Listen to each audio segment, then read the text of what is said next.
प्रिय भाई और भौणी माने नमस्कार। कोरोना वायरस विषय रे आपण माने भल भाव रे जानी सारे लेनी। एही वायरस चीन रे थिला, बहुत दूर रे थिला, अमेरिका और यूरोप रे थिला, बहुत दूर रे थिला, परे ईरान को आसिला, दिल्ली रे भी पहुंचिला। एबे एही वायरस हम घर पाखरे पहुंचुची। आम निज भल पाए निज परिवार भल पाए आमर दायित्व होइची आमे एही वायरस को घरे पशिबा को देबा नाही। सेथि पाए ए लॉकडाउन गत 20 वर्षर सेवा मध्य रे मु मोर प्रिय ओडिशावासी को निकट रे अनेक अनुरोध रखिछि। आपण माने सबु अनुरोध को पालन करूछंती। सेथि पाए मु आपण मानकर निकट रे रुनी।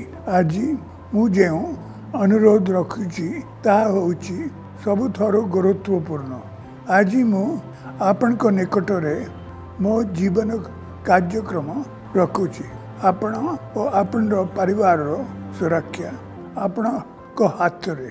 कोरोना वायरस आपण को घर को आसीबा न आसीबा आपण को व्यवहार उपरे निर्भर करूछि। आपण सावधान रहिले या आपण घर भीतर को पशि पारिबो नाही। मो जीवन कार्यक्रम रे आपण माने प्रतिदिन यही शब्द पाठ करंतु।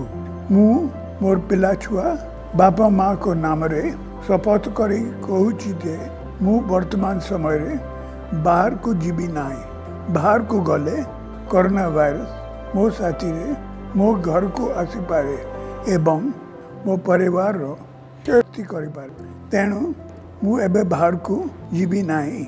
जदि जरूरी काम रे जीवी तेबे फेरिबा समय रे साबुन रे भल भाव रे 20 सेकंड पर्यंत हाथ धोई घर को पशिबी।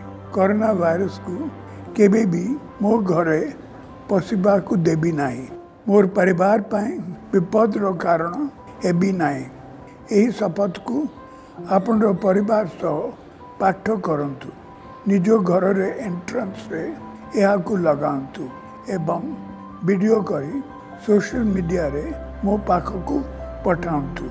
मोर प्रिय ओडिशावासी आपण माने मोर यही अनुरोध रखंतु।